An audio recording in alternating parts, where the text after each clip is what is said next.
பார்த்துக் கொண்டிருக்கிறோம்.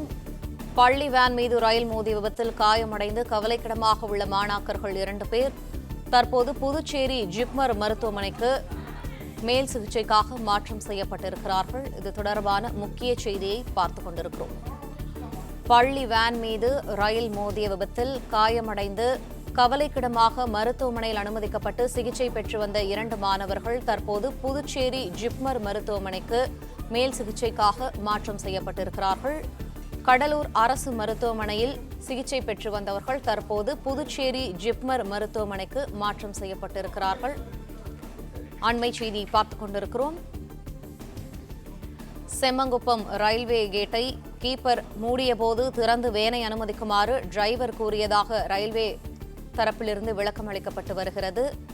ஏற்கனவே 2 மாணவர்கள் உயிரிழந்த நிலையில் 2 மாணவர்களின் நிலைமை கவலைக்கிடமாக இருக்கிறது. இது தொடர்பான மேலும் தகவல்களை எமது செய்தியாளர் சரவணன் வழங்க கேட்போம். சரவணன், விரிவான தகவல்கள். கடலூர் அருகே நடந்த இந்த ரயில் விபத்துல பள்ளி வேன் மீது ரயில் மோதிய இந்த விபத்தில் 2 மாணவர்கள் மேல் சிகிச்சைக்காக அவர்கள் பாண்டிச்சேரி ஜிப்மர் மருத்துவமனைக்கு மாற்றப்பட்டிருக்கிறார்கள். 2 பேருமே ரயில் மோதிய இந்த விபத்துல 2 மாணவர்களுமே கவலைக்கிடமாக இருப்பதாகவும் 2 பேருமே புதுச்சேரி ஜிப்மர் மருத்துவமனைக்கு மாற்றியிருப்பதாக தெரிவித்திருக்கிறார்கள்.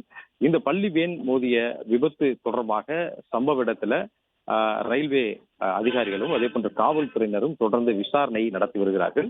கடலூர் செம்மங்குப்பம் என்ற பகுதியில தண்டவாளத்தை கடக்க முயன்ற இந்த பள்ளி வேன் மீது ரயில் மோதி இந்த விபத்து நடந்திருக்கிறது. 2 மாணவர்கள் பலியாகி இருக்கிறார்கள். இதுல கிருஷ்ணசாமி எனும் பள்ளி வேன் தண்டவாளத்தை கடக்க முயன்ற போது இந்த விபத்து என்பது நடந்திருக்கிறது. 6ஆம் வகுப்பு படித்து வந்த நிவாஸ் என்ற மாணவரும் 11ஆம் வகுப்பு படித்து வந்த சாருமதி என்ற மாணவியும் இந்த விபத்திலே உயிரிழந்திருக்கிறார்கள். மேலும் வேனுடைய ஓட்டுநர் மற்றும் 2 மாணவர்கள் காயமடைந்து சிகிச்சையில் இருக்கக்கூடிய நிலையில் தான் அதில் 2 மாணவர்கள் கவலைக்கிடமாக இருப்பதாக அவர்களை ஜிப்மர் மருத்துவமனைக்கு மாற்றியிருக்கிறார்கள். விழுப்புரத்திலிருந்து மயிலாடுதுறை நோக்கி சென்ற இந்த பயணிகள் ரயில் தான் செம்மங்குப்பம் என்னும் இந்த பகுதியில விபத்து ஏற்பட்டிருக்கிறது. இந்த விபத்து நடந்தது எப்படி என்பது குறித்து முதற்கட்ட விசாரணையில கிடைத்திருக்கக்கூடிய தகவலின்படி செம்மங்குப்பம் பகுதியில ரயில்வே கேட்டை மூடாத காரணத்தால் இந்த தண்டவாளத்தை கடக்க முயன்ற போது பள்ளி வேன் போது இந்த ரயில் மோதி இருப்பதாக கூறுகிறார்கள். அதாவது 2 வகையிலான இந்த ரயில்வே கேட்டுகள் 2 வகையில் பல்வேறு இடங்கள் அமைக்கப்பட்டிருக்கிறது. ஒன்று இந்த இன்டர்லாக் ரயில்வே கேட் என்று சொல்வார்கள். அதன் மூலமாக இந்த தானியங்கு முறையில அந்த கேட்டை அவர் அங்க இருக்கக்கூடிய கேட் கீப்பர் மூடியதும் அது தானியங்க முறையில சிக்னல் கொடுக்கும். அதாவது ரயிலுக்கான வழி ஏற்படுத்தப்பட்டது என்பதனால கேட்டை மூடினாலே தானியங்க முறையில சிக்னல் கொடுக்கும்.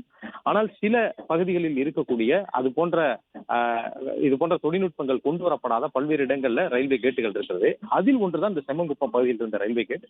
இதை அவர்களாகத்தான் மேனுவலாக, அதாவது அந்த கேட் கீப்பர் தான் அவற்றை மூட வேண்டும். மூடினாலும் சிக்னல் கொடுக்க வேண்டுமா அல்லது சிக்னல் கொடுக்க கூடாதா என்ற விவரங்களை ஸ்டேஷன் மாஸ்டருக்கு, அருகில் இருக்கக்கூடிய அந்த ரயில் நிலைய ஸ்டேஷன் மாஸ்டருக்கு கேட் கீப்பர் தகவல் சொல்ல வேண்டும். அல்லது ஸ்டேஷன் மாஸ்டர் அந்த கேட் கீப்பரிடம் அழைத்து தற்பொழுது கேட் மூடப்பட்டிருக்கிறதா என்ற விவரங்களை கேட்டு அதற்கு பிறகே ரயிலுக்கு சிக்னல் கொடுப்பார் என்று கூறுகிறார்கள்.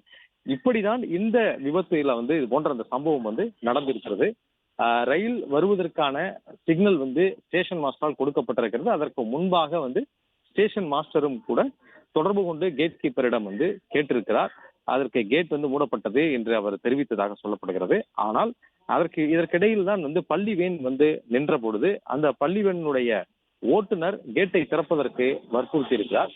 ரயில் வருவதற்குள் கேட்டை கடந்து விடுவதாக அவர் வற்புறுத்தியதாகவும் அதனைத் தொடர்ந்து சிக்னல் கொடுத்த பிறகு கேட்டை கேட் கீப்பர் திறந்ததாகவும் சொல்கிறார்கள். அதன் காரணமாகவே இந்த விபத்து நடந்திருக்கிறது. அதாவது ரயில் எவ்வளவு தூரத்தில் வருகிறது என்ற விவரம் அறியாத கேட் கீப்பரும் அலட்சியமாக அந்த கேட்டை அவர் வேன் ஓட்டுநர் சொன்னதை கேட்டு அவர் திறந்து விட்டிருக்கிறார் என்று முதற்கட்ட விசாரணையில் தெரிய வந்திருப்பதாக அதிகாரிகள் கூறுகின்றனர். இந்த விபத்திற்கு இதுவே முக்கியமான ஒரு காரணம் என்று தெரிவிக்கிறார்கள். இது போன்று தமிழகம் உட்பட பல்வேறு இடங்கள்ல தானியங்கி முறையில் இல்லாமல் இது போன்ற கேட் கீப்பர் மூலமாக இயங்கக்கூடிய கேட்கள் எவ்வளவு இருக்கிறது, அதற்கு என்னென்ன விதிமுறைகள் வந்து பின்பற்றப்படுகிறது. குறிப்பாக இது போன்று வந்து ஸ்டேஷன் மாஸ்டர் வந்து சிக்னல் கொடுத்த பிறகு கேட்டை வந்து திறந்து விடுவதன் காரணமாகத்தான் இது போன்ற விபத்து வந்து நடந்திருக்கிறது என்பதனால இவற்றை தீவிரமாக இனி கண்காணிக்க வந்து உத்தரவிட்டிருப்பதாகவும் வந்து தெற்கு ரயில்வே அதிகாரிகள் வந்து கூறுகின்றார்கள். இந்த விபத்தில் காயமடைந்த 2 மாணவர்களும் வந்து தற்பொழுது புதுச்சேரி ஜிப்மர் மருத்துவமனைக்கு மேல் சிகிச்சைக்காக கொண்டு செல்லப்பட்டிருக்கிறார்கள். 2 பேர் ஏற்கனவே உயிரிழந்திருப்பதாக தெரிவிக்கப்பட்டிருக்கிறது. சரியாக காலை 7:45 மணி அளவுல தண்டவாளத்தை கடக்க முயன்ற இந்த பள்ளி வேன் மீது மயிலாடுதுறை நோக்கி சென்ற ரயில் வந்து மோதி இருக்கிறது. ரயில் வேகமாக வந்து மோதியதில் வந்து பள்ளியினுடைய வேன் வந்து தூக்கி வீசப்பட்டு உருகுலைந்து கிடந்திருக்கிறது. தண்டவாளத்திலேயே ஒரு மாணவியினுடைய உடல் வந்து பல்வேறு பாகங்களாக சிதறி கிடக்கக்கூடிய அளவிற்கு இந்த விபத்து ஒரு கொடூரமான விபத்தாக நடந்திருக்கிறது. வேனுக்குள் வந்து ஓட்டுநர் மற்றும் 4 மாணாக்கர்கள் வந்து இருந்ததாகவும் அதில் 2 பேர் சம்பவ இடத்திலேயே உயிரிழந்து விட்டதாகவும் 6ஆம் வகுப்பு படித்து வந்த நிவாஷ் என்ற மாணவரும் 11ஆம் வகுப்பு படித்து வந்த சாருமதி என்ற மாணவியும் சம்பவ இடத்திலேயே உயிரிழந்து விட்டார்கள் என்று தெரிவித்திருக்கிறார்கள். பள்ளி வேன் மீது ரயில் மோதிய இந்த விபத்துல ஓட்டுநரும் 2 மாணவர்களுமே வந்து காயமடைந்து அவர்கள் இந்த 2 மாணவர்களும் வந்து அவர்கள் ஆபத்தான நிலையில் இருப்பதனால மேல் சிகிச்சைக்காக அவர்களை வந்து புதுச்சேரி மருத்துவமனைக்கு கொண்டு சென்றிருக்கிறார்கள் என்று தெரிவிக்கிறார்கள். 10ஆம் வகுப்பு படிக்கக்கூடிய மாணவர்கள் செழியன், விஸ்வேஷ் 2 பேரையுமே வந்து புதுச்சேரிக்கு கொண்டு சென்றிருக்கிறார்கள் என்று தெரிவித்திருக்கிறார்கள். இதற்கிடையில பள்ளி வேன் ஓட்டுநர் சங்கர் என்பவரும் ரயில் மோதியதில் இந்த விபத்து வந்து காயமடைந்து அவரும் சிகிச்சையில் இருக்கிறார். ரயில் விபத்து நடந்த இடத்துல அதை வேடிக்கை பார்ப்பதற்காக வந்தபொழுதுதான் அண்ணாதுரை என்ற ஒரு நபர் அவரும் வந்து மின்சாரம் தாக்கி, அதாவது இந்த ரயில்வே தண்டவாளத்தில் இருந்த மின்கம்பம் வந்து மோதி அதில் வந்து இந்த மின்வயர் வந்து கீழே விழுந்திருக்கிறது, மின்கம்பி கீழே விழுந்திருக்கிறது. அந்த மின்கம்பி மின்சாரம் தாக்கியதுல அண்ணாதுரை என்ற ஒருவரும் வந்து அவர் காயமடைந்து அவரும் சிகிச்சை பெற்று வருகிறார் மருத்துவமனையில. இந்த விபத்துல வந்து 50 மீட்டர் தூரம் வந்து பள்ளி வேன் இழுத்து செல்லப்பட்டிருக்கிறது என்றும் கூறுகிறார்கள். ரயில் மோதிய வேகத்தில் பள்ளியினுடைய வேன் வந்து 50 மீட்டர் தூரம் இழுத்து செல்லப்பட்டு தூக்கி வீசப்பட்டிருக்கிறது என்றும் தெரிவித்திருக்கிறார்கள். 2 பேர் வந்து இந்த விபத்திலே உயிரிழந்திருக்கிறார்கள். கடலூர்ல ஆலப்பாக்கம் இடையே செம்மன்குப்பம் என்ற பகுதியில தான் இந்த ரயில்வே கேட்டு இருக்கிறது. கிருஷ்ணசாமி எனும் ஒரு தனியார் பள்ளியினுடைய வேன். இந்த வேனில் வந்து 4 மாணவர்களும் ஒரு ஓட்டுநருமே பயணித்திருக்கிறார்கள்.